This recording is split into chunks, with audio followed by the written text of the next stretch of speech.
दैनिक छत्तीसगढ़ देखना शुरू कर चुके हैं आप और छत्तीसगढ़ प्रदेश की आज की तमाम सभी महत्वपूर्ण बड़ी खबरों की शुरुआत जय जोहार और नमस्कार के साथ। बलौदाबाजार हिंसा को लेकर अब कार्यवाही का दौर शुरू हो चुका है, जिसमें 73 लोगों की गिरफ्तारी जबकि 200 लोग अभी तक हिरासत में आ चुके हैं। छत्तीसगढ़ के बलौदाबाजार में सतनामी समुदाय के प्रदर्शन के दौरान हुई हिंसा में पुलिस ने बीते दिन 7 अलग अलग FIR दर्ज की है और इस मामले में अब तक कुल 73 आरोपियों की गिरफ्तारी हो चुकी है, जबकि 200 लोग हिरासत में लिए गए हैं। उपद्रवियों की तलाश के लिए पुलिस ने 12 टीमें गठित की है और इसके अलावा जांच के लिए 22 पुलिस अफसरों की टीम गठित की गई है। दूसरी ओर मुख्यमंत्री विष्णुदेव साय ने पूरी घटना को लेकर काफी नाराजगी जताई है। बीते दिन हुई मीटिंग में CM ने अधिकारियों से कहा कि इतनी बड़ी घटना हो गई, आप लोगों तक जानकारी कैसे नहीं पहुंची, क्यों बैकअप नहीं रखा गया। बैठक में गृह मंत्री विजय शर्मा भी मौजूद रहे, जहां बताया जा रहा है कि अफसरों पर कार्यवाही भी हो सकती है। साथ ही अफसरों को यहां पर ट्रांसफर कर दिया गया है। वहीं कांग्रेस ने भी जांच के लिए 7 सदस्यीय समिति का गठन किया है और ये समिति जांच के बाद रिपोर्ट PCC को सौंपने वाली है। और घटना में विरोध के व्यापारियों ने तकरीबन 13 जून को बलौदाबाजार बंद का बुलाया है और इस बंद को चैम्बर ऑफ कॉमर्स ने भी अपना समर्थन दे दिया है।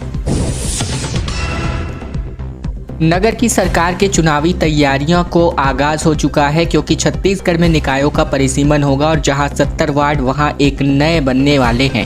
दरअसल छत्तीसगढ़ में नवंबर और दिसंबर में होने वाले नगरीय निकाय के चुनाव की सरकार ने तैयारी शुरू कर दी है। चुनाव से पहले नगर निगम, नगर पालिकाओं और नगर पंचायतों का परिसीमन एक बार फिर होगा। जहाँ रायपुर समेत जिन नगर निगमों में वार्डों की संख्या 70 है वहाँ परिसीमन तो होगा ही, लेकिन नए वार्ड नहीं बनेंगे। इससे कम वार्ड वाले निकायों के वार्डों की हदें नए सिरे से एक बार फिर तय होने वाली है। प्रदेश में कुल 184 निकाय हैं, जिनमें से 169 निकायों में चुनाव होंगे।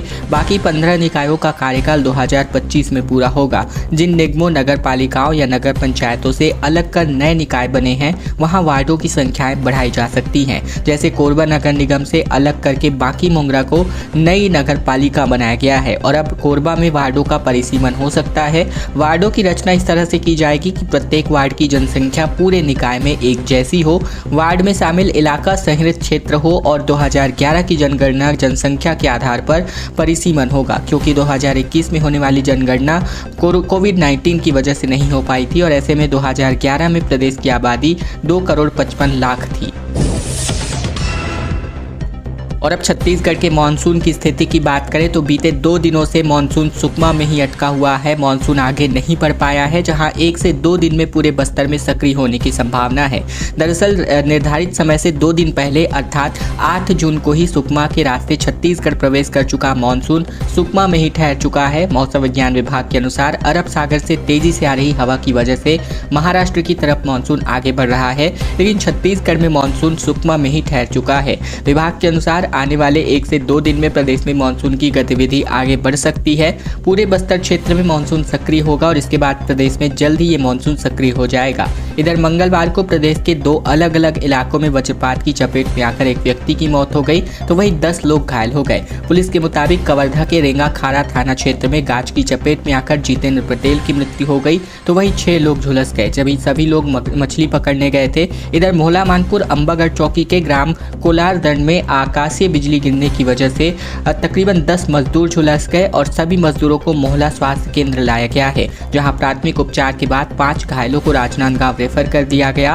प्रदेश में अब बढ़ने वाली है मानसून की गतिविधि, क्योंकि इस बात की जानकारी मौसम वैज्ञानिक HP चंद्रा ने अपने बयान में जारी कर दी है। मानसून की तैयारियों के बीच बाढ़ से निपटने के लिए 24 घंटे कंट्रोल यूनिट जो है तैयारी की जाएगी, जिसकी जरूरत पड़ी तो सेना भी बुलाए जाएंगे। 1223 गांव ऐसे हैं जो खतरे की जद में हैं। प्रदेश में प्री मानसून ने दस्तक के साथ ही राज्य सरकार ने भी बाढ़ और आपदा प्रबंधन का वर्क प्लान तैयार कर लिया है। बाढ़ और आपदा की आशंका की जद में प्रदेश के 23 जिलों के तकरीबन 1223 गाँव हैं और इनके संवेदनशील होने की वजह से 52 नदियाँ और 43 नालों के तट पर होना है। राजधानी में राज्य स्तरीय कंट्रोल रूम गांधी चौक में नियुक्त किया गया है और यहाँ 24 घंटे ये कंट्रोल रूम खुला रहेगा। इसका फ़ोन नंबर 07712223471 है और वहीं इस पर आप अपने किसी भी आपातकालीन स्थिति में इस नंबर को डायल कर सकते हैं जिससे आपको मदद मिल सके। वहीं उपायुक्त प्रेमलता को इसका प्रभारी बनाया गया है। जरूरत पड़ने पर सेना की मदद भी ली जा सकती है। प्रदेश में बाढ़ आपदा को लेकर तैयारियों की रिपोर्ट सचिव और राहत आयुक्त अविनाश चंपावत ने दिल्ली में केंद्र सरकार के राष्ट्रीय आपदा प्रबंधन प्राधिकरण को पेश की है। नई तहसीलों में वर्षा मापक यंत्र लगाए जा रहे हैं और पहले से ही लगे ऐसे यंत्रों की मरम्मत और चेकिंग की जा रही है। बाढ़ की स्थिति में पहुंचविहीन क्षेत्रों में खाद्य सामग्री, नमक, केरोसिन, जीवन रक्षक दवाएं इत्यादि पहुंचाई जा रही हैं। बलौदाबाजार कलेक्टर और एसपी हटा दिए गए हैं। दीपक सोनी अब नए कलेक्टर होंगे। एसपी का जिम्मा विजय अग्रवाल को सौंपा जा रहा है। बलौदाबाजार कांड के बाद अब राज्य सरकार ने सबसे बड़ा एक्शन लिया है, जहां बलौदाबाजार जिले के कलेक्टर और एसपी को हटा दिया गया है। बीती रात को जारी आदेश किया गया, जहां सूत्रों की माने तो दोपहर में ही टाइप करके रख लिया गया था। देर शाम को मुख्यमंत्री की सहमति के बाद ये आदेश जारी कर दिया गया और दोनों ही अधिकारियों को हटा दिया गया है। आईएएस अधिकारी दीपक सोनी को बलौदाबाजार जिले का नया कलेक्टर बनाया गया है, तो वही विजय अग्रवाल बलौदाबाजार के नए एसपी होंगे। हटाए गए कलेक्टर केएल चौहान को मंत्रालय में विशेष सचिव और एसपी सदानंद कुमार को रायपुर पुलिस मुख्यालय में अटैच कर दिया गया है। वहीं बीती दोपहर सतनामी समाज के लोग अमर गुफा में जय स्तंभ में हुई तोड़फोड़ के खिलाफ जमा हुए थे, जहां 10,000 से ज्यादा भीड़ में जिले में पहुंच गई थी। कार्यक्रम धरना प्रदर्शन का तय था, मगर भीड़ की वजह से समूह पुलिस की बैरिकेडिंग को तोड़कर कलेक्ट्रेट परिसर में घुस आई और उग्र हुई भीड़ ने कलेक्टर एसपी दफ्तर को आग के हवाले कर दिया। बिजली की दरें बीते 1 जून से बढ़ाई जा चुकी हैं और ऐसे में आपको इसका झटका जुलाई माह के बिजली बिल पर मिलेगा, जहां 20 से 120 रुपए बढ़ा हुआ बिजली बिल आपके घरों पर पहुंचेगा। दरअसल राजधानी समेत पूरे प्रदेश में बीती 1 जून से बिजली की दरें बढ़ा दी गई हैं और नए टैरिफ की वजह से बिजली बिल जारी करने का आदेश बिजली कंपनी के दफ्तर भी पहुँच चुका है। चूँकि जून से दरें बढ़ाई गई है, इसीलिए जुलाई माह में 20 से लेकर 120 रुपए तक बढ़ा हुआ बिजली बिल लोगों को मिलने वाला है और इस महीने बिल को लेकर के लोगों को राहत मिलेगी। दरअसल भले ही बिजली की दरें बढ़ाई गई हों, लेकिन अभी भी देश के कई राज्यों के दरें यहां से कम हैं। वहीं अगर बात करें तो बिजली कंपनी का बिलिंग शेड्यूल तकरीबन 3 साइकिल में चलता है। हर महीने की 10 तारीख के बाद 3 शेड्यूल में रीडिंग करके बिल जारी किया जाता है और इसीलिए जून में 10 तारीख के बाद से बिल जारी होना शुरू हो गया है। 20 तारीख तक बिल जारी होंगे। बिजली विभाग के अफसरों का कहना है कि ये पूरी रीडिंग मई की मानी जाएगी और यानी इस माह जो बिल लोगों के घरों में पहुंचेगा वह मई महीने का होगा और उसका निर्धारण पुरानी दर से ही होगा। लेकिन अगले महीने यानी जुलाई में जो बिल आपके लोगों के घरों पर पहुंचेगा वो नए टैरिफ पर आधारित होगा और इस पर आपको 20 से लेकर 120 रुपए अतिरिक्त शुल्क देना होगा। प्रधानमंत्री ई बस योजना के अंतर्गत राजधानी में 100 इलेक्ट्रिक सिटी बसें दौड़ने वाली है, जिसका पंडरी और रामा नाका में डिपो भी निर्मित होने जा रहा है। रायपुर शहर के केंद्र सरकार की ओर से 100 नई ई बसें मिलने वाली है और ये बसें बैटरी से आधारित चलने वाली हैं। वहीं पंडरी और आमा नाका में बस के ठहरने के लिए डिपो तैयार किया जा रहा है, जहाँ बसों की बैटरी को चार्ज करने के लिए चार्जिंग पॉइंट्स भी बनाए जाने की तैयारी है। इन दोनों डिपो से ही शहर के अलग अलग स्थानों के लिए सिटी बसें संचालित की जानी है।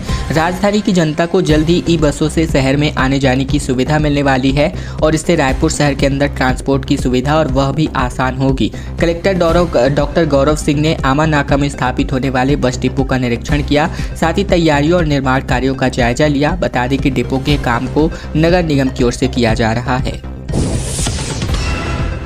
10वीं और 12वीं की परीक्षा साल में 3 बार लेने की तैयारी है। तीसरी नवंबर और दिसंबर में हो सकती है, संभव हो जाए। दरअसल ओपन स्कूल की एक परीक्षा मार्च अप्रैल में हो चुकी है, दूसरी अगस्त माह में होगी और इसके अलावा नवंबर दिसंबर में तीसरी परीक्षा भी आयोजित कराई जा सकती है। ओपन स्कूल की तरफ से 10वीं और 12वीं की परीक्षा में साल में 3 बार आयोजित करने की तैयारी की जा रही है और इसको लेकर इसी हफ्ते निर्देश जारी हो सकते हैं। जानकारी के मुताबिक स्कूल शिक्षा मंत्री ने कुछ महीने पहले ओपन स्कूल की परीक्षा साल में 3 बार आयोजित करने को कहा था और इसको लेकर परीक्षा का प्रारूप भी तैयार कर लिया गया है। इस साल से ही 3 बार परीक्षा आयोजित की जा सकती है। कुछ साल पहले तक इस बोर्ड की मुख्य परीक्षा केवल साल में 1 ही बार होती थी, वहीं दूसरी अवसर परीक्षा थी, लेकिन 2 साल पहले इसमें बदलाव किया गया और इसके अनुसार अभी साल में 2 बार मुख्य परीक्षा हो रही है और अब इसकी परीक्षा तीसरी बार भी साल में ही आयोजित करने को लेकर तैयारी हो चुकी है। मुंगेली जिले में कोटपा एक्ट का उल्लंघन किया गया, जहां 24 दुकानों पर यह कार्यवाही हुई। राष्ट्रीय तंबाकू नियंत्रण कार्यक्रम के अंतर्गत कलेक्टर के निर्देश पर एक्शन हुआ है। मुंगेली जिले में राष्ट्रीय तंबाकू नियंत्रण कार्यक्रम के अंतर्गत कोटपा एक्ट का उल्लंघन करने वाले 24 दुकानों के खिलाफ कार्यवाही की गई। नाबालिगों और शैक्षणिक संस्थानों के आसपास सिगरेट, तंबाकू के उत्पादों पर प्रतिबंध लगा हुआ है, बावजूद इसके बिक्री की जा रही थी। दरअसल मुख्य चिकित्सा और स्वास्थ्य अधिकारी डॉक्टर देवेंद्र पैकरा, खाद्य औषधि प्रशासन और पुलिस विभाग की संयुक्त टीम ने रोहरा खुर्द और गीधा में दबिश दी, जहां कोटपा एक्ट का उल्लंघन करने वाले 24 दुकानों पर कार्यवाही की गई, जिसमें 6 दुकानों में चेतावनी देकर छोड़ा गया। बाकी 18 दुकानों में 1200 रुपए की चालानी कार्यवाही की गई है। 7 सूत्री मांगों को लेकर ग्रामीणों के साथ कांग्रेस ने अपना प्रदर्शन किया, जहां सीएम के नाम कलेक्टर को ज्ञापन सौंपा गया। दरअसल जिला कांग्रेस कमेटी बीजापुर के नेतृत्व में बीते दिन तहसील मुख्यालय कुटरू में आसपास से आए बड़ी संख्या में ग्रामीणों संग क्षेत्र की विभिन्न समस्याओं को लेकर कांग्रेस ने 7 सूत्री मांगों को लेकर विशाल धरना प्रदर्शन किया। साथ ही मुख्यमंत्री के नाम कलेक्टर बीजापुर को ज्ञापन सौंपा गया। मुख्यमंत्री के नाम कलेक्टर को सौंपे गए ज्ञापन में मुख्य रूप से 7 मांगे शामिल है, जिसमें मांग की गई है कि तेंदुपत्ता क्षेत्र के आदिवासी ग्रामीणों का मुख्य आय का स्रोत है। वहीं वर्तमान में तेंदुपत्ता तोड़ाई का काम पूरा हो चुका है, लेकिन तेंदुपत्ता का भुगतान नगद न होकर बैंक खाते के माध्यम से होने जा रहा है। क्षेत्र में बैंक ही नहीं है और बैंकों की दूरी बहुत अधिक होने के कारण लोगों को दिक्कतें होती हैं। ग्रामीणों की परेशानी को देखते हुए तेंदुपत्ता का नगद भुगतान किए जाने को लेकर मांग की जा रही है। साथ ही कुटरू और फरसेगढ़ थाना प्रभारी को हटाए जाने की मांग इसमें की गई। अस्पताल में डॉक्टर तैनाती की मांग की गई है। साथ ही आदिवासियों को सुरक्षा देने में भाजपा सरकार फेल है, ये विधायक विक्रम मंडावी ने कहा।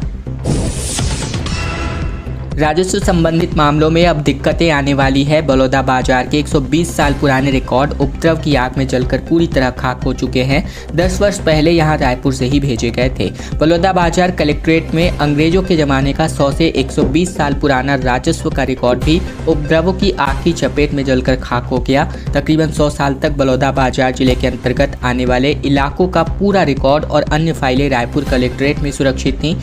2011 से लेकर 2012 में बलौदाबाजार को अलग जिले का दर्जा मिला और उसी के बाद 10 ट्रकों में से यहां से पूरा रिकॉर्ड एक एक करके बलौदाबाजार भेजा गया था। और अब तक की जांच के अनुसार सोमवार को बलौदाबाजार कलेक्ट्रेट में लगाई गई आग में एक भी रिकॉर्ड सुरक्षित नहीं बचा है। पुराना रिकॉर्ड जल जाने से अब राजस्व संबंधित मामलों की जांचों में दिक्कतें आने वाली है, क्योंकि अब रायपुर में भी उसका रिकॉर्ड नहीं है। बलौदाबाजार जिले के राजस्व का 1929 का बंदोबस्त मिशन यानी नक्शा, 1939-40 तक का चकबंदी मिशन यानी नक्शा और एक एक फाइल यहां से भेजी गई है, जिसके जल जाने की वजह से अब जाति प्रमाण पत्र के प्रकरण उलझने वाले हैं और आप इसके लिए तैयार रह जाइए। यात्रियों से भरी बस अनियंत्रित होकर के पलट गई, जहां 7 लोग घायल हो गए, जिसमें कुल 40 यात्री सवार थे। बिलासपुर नया बस स्टैंड से सवारी लेकर कोरबा जा रही तेज रफ्तार बस नेशनल हाईवे पर मोहतराई ब्रिज के पास डिवाइडर से टकराकर पलट गई। बस में कुल 40 यात्री सवार थे, जिनमें से 7 लोगों को गंभीर चोटें आई हैं, जिन्हें उपचार हेतु रतनपुर से सामुदायिक स्वास्थ्य केंद्र में भर्ती कराया गया है। घटना के बाद फरार हुए बस चालक की तलाश में पुलिस जुट गई है। पुलिस के अनुसार बिलासपुर से कोरबा जाने के लिए निकली पवनपुत्र बस सर्विस की बस क्रमांक 10JA2220 मोहतराई ब्रिज के पास दुर्घटना का शिकार हो गई और बस पलटने की सूचना का पता चलते ही एसपी यातायात नीरज चंद्राकर व कोनी थाना प्रभारी सतपति मौके पर पहुंचे और घायलों को बस से निकालकर 112 और 108 की सहायता से उपचार के लिए सामुदायिक स्वास्थ्य केंद्र रतनपुर भर्ती कराया गया। जवानों का मानसून ऑपरेशन शुरू हो चुका है, जिसमें हार्डकोर नक्सली टारगेट होंगे। 2000 स्पेशल फोर्सेस ट्रेंड हो चुके हैं। नक्सलियों को उनके मान में घुसकर मार रही फोर्स बारिश में भी अब रुकने वाली नहीं है। आमतौर पर बारिश के दिनों में बस्तर के नदी नाले उफान पर होते हैं और उस दौरान ऑपरेशन लॉन्च करना मुश्किल होता है, लेकिन इस बार ऐसा नहीं होगा। फोर्स को बारिश में लड़ने की स्पेशल ट्रेनिंग दे दी गई है। आंध्र के ग्रेहाउंड्स और नॉर्थ ईस्ट की स्पेशल फोर्सेस से 2000 से ज़्यादा जवान ट्रेनिंग लेकर लौट चुके हैं। बताया जा रहा है कि बारिश में फोर्स दोगुनी ताकत से ऑपरेशन के लिए जाने के लिए पूरी तरह तैयार है। बस्तर में बीते 5 महीने में फोर्स को जैसी सफलता मिली है, उसी तरह से बारिश के दिनों में भी फोर्सेस नक्सलियों के मुकाबले के लिए तैयार है। बताया जा रहा है कि बारिश के लिए बस्तर पुलिस ने एक अलग रणनीति तैयार की है और उसी रणनीति के तहत फोर्स आगे बढ़ने वाली है। बारिश में ऑपरेशन में जाने वाले जवानों को कठिन हालातों में लड़ने के लिए ट्रेंड कर दिया गया है। भूपेश बघेल ने बलौदाबाजार हिंसा को सरकार की नाकामी बताया और इस पर सीएम का इस्तीफा जो है मांगा है। दरअसल छत्तीसगढ़ के पूर्व सीएम भूपेश बघेल ने बलौदाबाजार हिंसा को लेकर कहा कि प्रदेश में ऐसा पहली बार हुआ है कि इतनी बड़ी घटना घटित हुई हो। छत्तीसगढ़ सरकार इस पर कोई ध्यान नहीं दे रही है। राज्यपाल और राष्ट्रपति इस मामले पर संज्ञान ले, क्योंकि राज्य में लॉ एंड ऑर्डर ठीक नहीं है। दिल्ली दौरे से लौटने के बाद बघेल ने कहा कि कलेक्टर एसपी की गाड़ी जली यह बहुत बड़ी घटना है। मुख्यमंत्री को तुरंत इसकी घटना की जिम्मेदारी लेनी चाहिए, तुरंत अपने पद से इस्तीफा देना चाहिए। उस कार्यक्रम में असामाजिक तत्व घुस गए थे। आप कह रहे हैं आपको पता नहीं, कैसे आग लग गई ये भी पता नहीं, और यह पूरी घटना सीधी सीधी सरकार की नाकामी है। ये प्रदेश में कानून व्यवस्था के ठप होने के संकेत है। पूर्व मुख्यमंत्री भूपेश बघेल ने इन तमाम बातों को कहते हुए मुख्यमंत्री से इस्तीफा मांगा है। खराब सड़कों को लेकर हाईकोर्ट में अब राज्य सरकार जवाब नहीं दे पाई। अब जो है समय मांगा गया है। प्रदेश की खस्ताहाल सड़कों को लेकर हाईकोर्ट में चल रही सुनवाई के दौरान राज्य सरकार ने एक बार फिर से जवाब प्रस्तुत नहीं कर पाई और इसके लिए समय एक बार फिर की डिमांड की गई है। चीफ जस्टिस ने डीबी पे इस पर सख्ती बरतते हुए रायपुर में नेशनल हाईवे में धनेली के पास से एयरपोर्ट मार्ग और बिलासपुर में सिंदरी चौक के पास से जमीन अधिग्रहण में की गई त्रुटियों को ठीक करने के लिए अंतिम अवसर दिया गया है। मामले की अगली सुनवाई अब 2 जुलाई को होने वाली है। बता दें कि हाई कोर्ट ने प्रदेश की खराब सड़कों पर स्वतः संज्ञान लेकर की यह सुनवाई शुरू की है। मामले में 3 अप्रैल 2024 को सुनवाई में न्याय मित्रों ने न्यायालय के समक्ष रायपुर एयरपोर्ट जाने के लिए नेशनल हाईवे में एयरपोर्ट मार्ग के खराब होने की रिपोर्ट पेश की थी।